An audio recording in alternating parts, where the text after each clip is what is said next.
रक्षा मंत्री राजनाथ सिंह ने आज एशियाई देशों के कोस्ट गार्ड प्रमुखों की बैठक को संबोधित किया। दिल्ली में हुई इस बैठक में रक्षा मंत्री राजनाथ सिंह ने तटीय सुरक्षा को लेकर कई महत्वपूर्ण बातें कही हैं। रक्षा मंत्री राजनाथ सिंह ने आज दिल्ली में एशियाई तटरक्षक एजेंसियों की बैठक को संबोधित किया।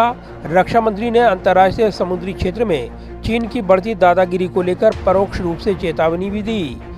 रक्षा मंत्री राजनाथ सिंह ने एशियाई तटरक्षक एजेंसियों की बैठक को संबोधित करते हुए कहा कि हम हिंद प्रशांत में खुली, मुक्त, नियम आधारित समुद्री सीमाओं के पक्ष में हैं। किसी भी देश को, चाहे वो कितना भी बड़ा क्यों न हो, वैश्विक मार्ग को हथियाने या दूसरों को इसके उचित उपयोग से वंचित करने की अनुमति नहीं दी जा सकती है।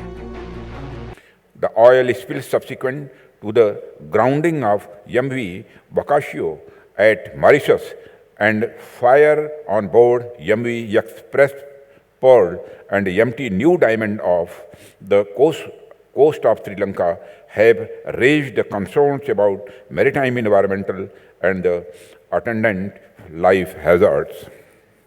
In addition, illegal, unreported and unregulated fishing continues to threaten long-term ocean sustainability.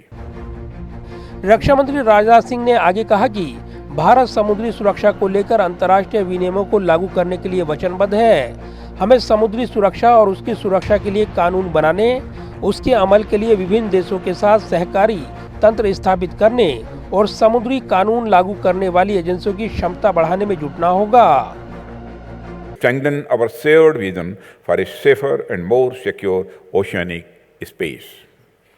Ladies and gentlemen, even as we share this global common for development and progress, it remains our collective responsibility to ensure the protection of maritime ecosystem, sustainable use of ocean resources, and strict maritime law enforcement, upholding of public interest and safeguarding life and cargo at sea. रक्षा मंत्री राजनाथ सिंह ने कहा कि Bharat Asia में समुद्री और सशस्त्र डकैती के खिलाफ क्षेत्रीय सहयोग के समझौते से उत्साहित है।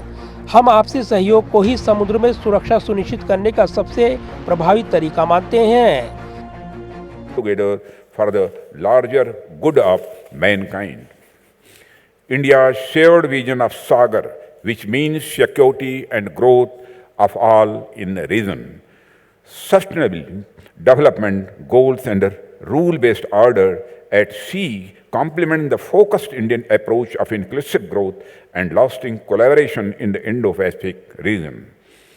India has also shifted its focus towards the blue economy and strongly advocates the sustainable use of ocean resources for economic growth, improved livelihoods and jobs while preserving the health of ocean.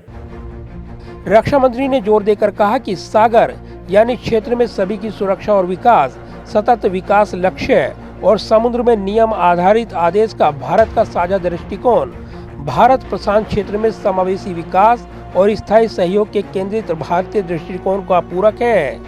इसी के साथ रक्षा मंत्री ने नीली अर्थव्यवस्था की ओर भारत के focus पर प्रकाश डाला और आर्थिक विकास, बेहतर आजीविका और नौकरियों के लिए समुद्री संसाधनों के सतत उपयोग और महासागर पारिस्थितिकी तंत्र के स्वास्थ्य को संरक्षित करने की पुरजोर वकालत की।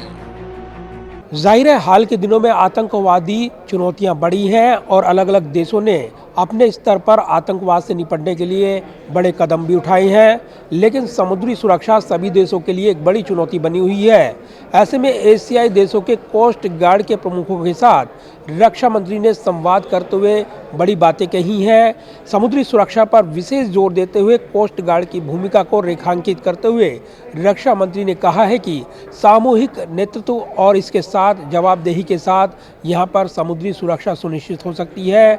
इसके अलावा नशे के कारोबार, आतंकवादियों से सुरक्षा समेत तटीय सुरक्षा को लेकर इस बैठक में विशेष फोकस किया गया है। कैमरामैन ललित के साथ प्रदीप कुमार, टोटल न्यूज़, दिल्ली।